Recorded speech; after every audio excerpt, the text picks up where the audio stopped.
Hi, అందరికి నమస్తే. జగన్మోహన్ రెడ్డి జగన్ నాటకాలు. ఆనాడు రాజశేఖర్ రెడ్డి చనిపోయినప్పుడు జగన్ రెడ్డి ఎక్కడున్నాడు?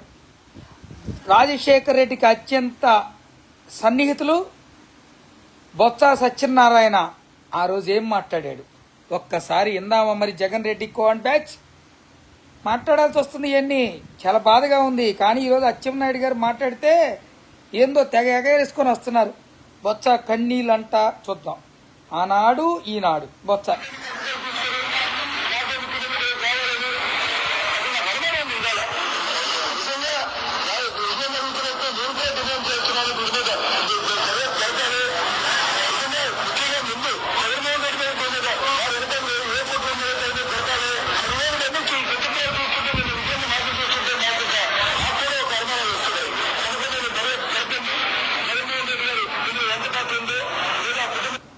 బొత్స సత్యనారాయణ కదా మాట్లాడింది. మరి బొత్స సత్యనారాయణ ఈరోజు మా అచ్చెన్నాయుడు గారు మాట్లాడితే కంటిన్యూలు పెట్టుకోవటం ఏంటబ్బా? లేజర్ని రాసుకున్నాడా ఏంటి? లేకపోతే ఇతను కమల్ హాసన్ అంత యాక్షన్ చేద్దాము, సినిమాలోకి వెళ్దాం అనుకుంటున్నాడు ఏంది? బొత్స సత్యనారాయణ సూటిగా అడుగుతున్నా, నువ్వు అప్పుడు మాట్లాడిన మాటలు నిజమా కాదా? అవునులే, జగన్ రెడ్డి రిలయన్స్ వాళ్ళు చంపాడని చెప్పాడు. రిలయన్స్ వాడిని ఇంటికి పిలిపించుకొని భోజనం పెట్టాడు. బొత్స సత్యనారాయణ జగన్మోహన్ రెడ్డి చంపాడేమోనని ఆ రోజు అనుమానించాడు. అదే బొత్స సత్యనారాయణ ఇప్పుడు పెద్దల సభలకి పెద్ద నాయకుడిని చేశాడు జగన్ రెడ్డి. మేము అడుగుతున్నాం, ఇలాగా ఇన్ని షేడులు మీకు ఎలా ఉంటాయని అడుగుతాం. ముందు రాజశేఖర్ రెడ్డి గారి మరణం మీద విచారణ జరిపించాల్సిన బాధ్యత మన మీద ఉందని నేను అనుకుంటున్నాను. ఎందుకంటే ఎవడైనా తండ్రి చనిపోతే సంతకాల సేకరణ పెట్టేది ఎవరన్నా ఉన్నాడా?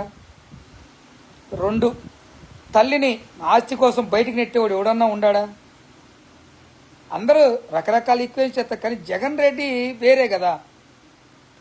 షర్మిలారెడ్డి అసలు ఎంత దారుణం అంటే, సొంత అమ్మ గురించి వర్రా రవీంద్ర రెడ్డి అనేవాడు ముసలిదంటాడు, ఆమెను ఏదో ఒకటి చేయమంటాడు విజయముని. అయినా అతను భారతీరెడ్డికి అత్యంత సన్నిధుడు కాబట్టి వర్రా రవీందర్ రెడ్డి గారు వాడినే వండ జగన్ రెడ్డి సొంత చెల్లెల్ని షర్మిలారెడ్డిని పాపం ఏది పెడితే అది మాట్లాడతారు వైసీపీ వాళ్ళు, పేటీఎం బ్యాచ్. వాళ్ళని జగన్మోహన్ రెడ్డి పొళ్ళెత్తి మాట్లాడు. అసలు రాజశేఖర్ రెడ్డి గారి మరణం తర్వాత మనం వెంటనే ఎంక్వైరీ ఉండాల్సింది. అప్పుడు ఇప్పటికైనా పోయిందేం లేదు. జగన్ రెడ్డి ఆ రోజు ఎక్కడున్నాడు? జగన్ రెడ్డి ఆ రోజు ఎవరి మీద నిందలేశాడు? వాళ్ళతో ఇప్పుడు ఎందుకు లాలూచి అయ్యాడు?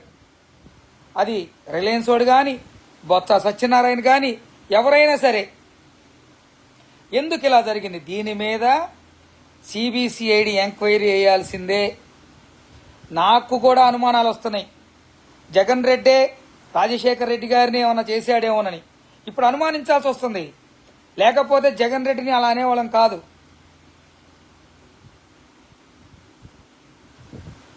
ఈరోజు అచ్చెన్నాయుడు గారు మాట్లాడిన మాటల్లో ఏం తప్పు ఉందని ఈరోజు మాట్లాడుతున్నారు.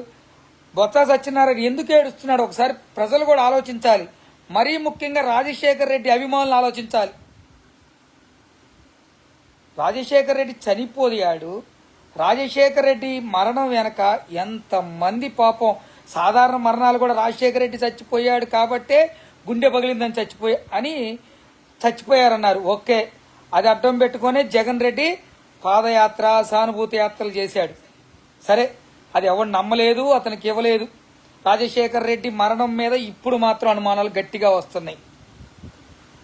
ఎందుకంటే ఎంపీ త్యాగం చేసి వివేకానంద రెడ్డి గారు రాజశేఖర్ రెడ్డి చెప్పాడనో జగన్ రెడ్డికి ఇచ్చాడు ఆనాడు. జగన్ రెడ్డి ఏదో ఊరికే గలిశారని మాట్లాడుతూ ఉంటారు వైసీపీ పేటీఎం బ్యాచ్ కుక్కలో. జగన్ రెడ్డి ఎక్కడ వేసాడయ్యా? కడపలో వేసాడు. అది ఊరు సీట్ అయ్యా? వివేకానంద రెడ్డి గారి సీటు. ఆయన్ని గొడ్డల పొడితో పైకి పంపించాడు మరొక అవినాష్ రెడ్డి కోసం. ఆ రోజేమో జగన్ రెడ్డి అయ్యాడు, ఇప్పుడు అవినాష్ రెడ్డి కోసం అయ్యాడు. మేము అడుగుతున్నాం, మీకెందుకు అనుమానాలు రావు?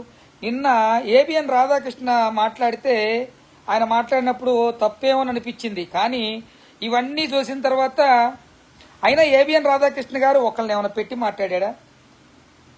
మిమ్మల్ని అలా చేస్తాడేమో అని అన్నాడు. అది ఇప్పుడు ఎన్ని ఒకసారి చూడండి మీరు కూడా. వైఎస్ఆర్సీపీ పేటీఎం బ్యాచ్ని కూడా అడుగుతున్నాం. రాజశేఖర్ రెడ్డి గారి అభిమానులకి ఛాలెంజ్ చేస్తున్నాం. మీరందరూ కోర్టుల్లో ఆ రోజు జగన్ రెడ్డి ఎక్కడున్నాడు, జగన్ రెడ్డికి ఏమైనా సంబంధాలను క్లీన్ చిట్ తీసుకోవాలి. జగన్ రెడ్డి ఇప్పుడు దాకా కాంగ్రెస్కి వెన్నుపోటే పొడిచాడు అనుకున్నాం. వైఎస్ఆర్సీపీ పార్టీని నమ్ముకున్న వాళ్ళ నాయకులకి వెన్నుపోటు పొడిచాడు అనుకున్నాం.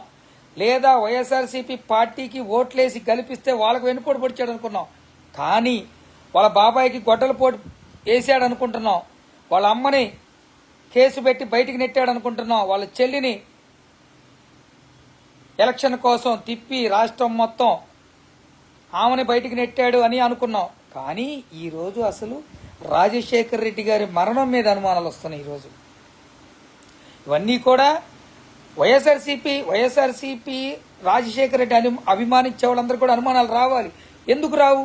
సాధారణ మనుషులకు వచ్చినప్పుడు మీకెందుకు రావు? ఇవన్నీ ఉన్నాయి కదా. మేమేం ఊరిక చెప్పలేదు కదా, వేగ్గా మాట్లాడలేదు కదా.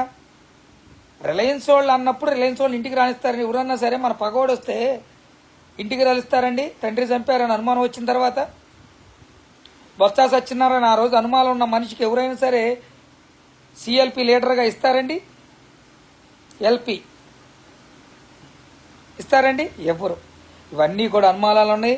మీరు మావి గన్ అన్నా గీవి గన్ అన్నా, మా వాళ్ళు ఏదో చెప్పారు పాపం, మావి గన్ను వియ్యేందుకు జే పెడితే జగన్ అయింది కానీ పిచ్చి కళ్ళ కనొద్దు జగన్ రెడ్డి. ఇంకోటి కూడా చెబుతున్నావు, నువ్వు వస్తే ఏదో పీకుతానంటున్నావు. ఏం పీకుతావు? వచ్చేది లేదు, పెట్టేది లేదు. ఎవరిని బెదిరిస్తావు? ఏబిఎన్ రాధాకృష్ణ బెదిరించే స్థాయి అనేది. అట్లా అనుకుంటే మేము సాక్షిలో మీరు రాసే ఆర్టికల్కి ఇప్పుడు మేము గవర్నమెంట్లో ఉన్నాం. మరి భారతీరెడ్డి గారి పరిస్థితి ఏంటి చెప్పండి? నువ్వన్నా ఏదో మైకుల ముందు నలుగురు ఆకురౌడీలను వేసుకొని ముందు కూర్చోబెట్టుకొని, ఆకురౌడీలు ఎందుకన్నా అంటే అక్కడ నాయకులు కాదు కదా వచ్చేది, ఎవరైనా మర్డర్లు చేసిన వాళ్ళు, మానభంగాలు చేసిన వాళ్ళు వీళ్ళే కదా మీ పార్టీలో పెద్ద మనుషులు, పదవులు అనుభవించేవాళ్ళు. అందరిని అంటలా మేము. సోకాలు ఎవడైతే నువ్వు పిలుచుకొని మాట్లాడతావో వాళ్ళు. నిన్న మా అరవింద్ బాబు గారు ఎమ్మెల్యేని వాడు వీడని మాట్లాడతావు. నిన్ను మాట్లాడలేడా? నువ్వు కూడా ఆఫ్టర్ ఆల్ పులివెందుల ఎమ్మెల్యేవే. ఆయన నరసరావుపేట ప్రజలు ఎన్నుకున్న మనిషే.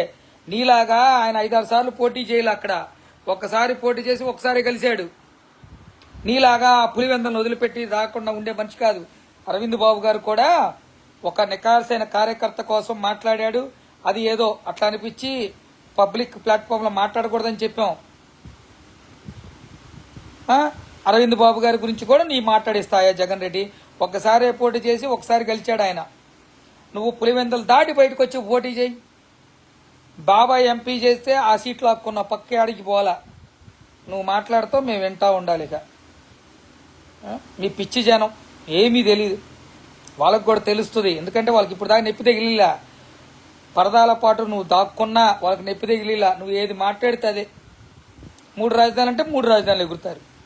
మావుగిరి అంటే మావుగిరిని ఎగురుతారు. అమరావతి అంటే అమరావతిని ఎగురుతారు. మీకంటూ ఒక స్టాండ్ లేదా? అమరావతికి రాజధాని ఉండాలని మీరు అనుకోరా?